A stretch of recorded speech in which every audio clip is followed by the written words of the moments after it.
सुखता नस त पिया द तनी रस न त जाम हो जाई।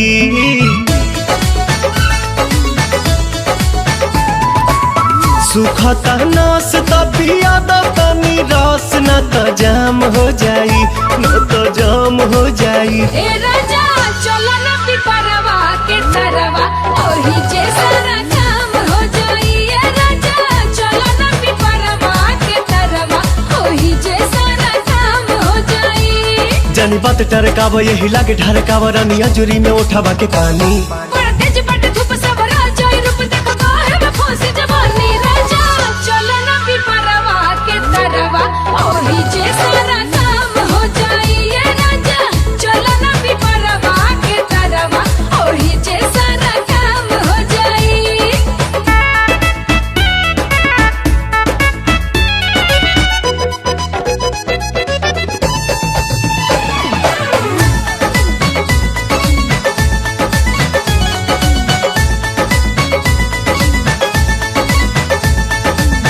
ओढ़ा के ओढ़निया तू काटे दना चनिया, तुहारो के आई मजा आए हो मोरे धनिया।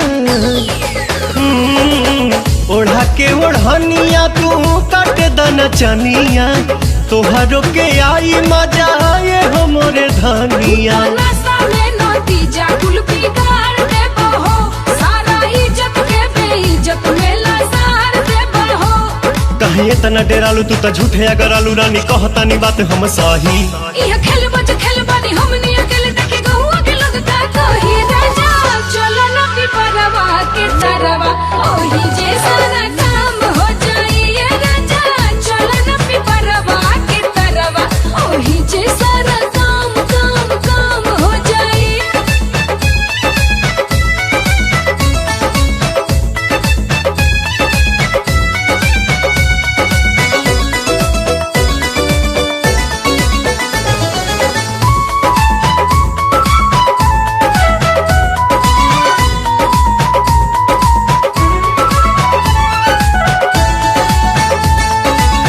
गाल धके मस कब तबे जाके घस कब, सपना में देखल चीज सोझावा से चस कब।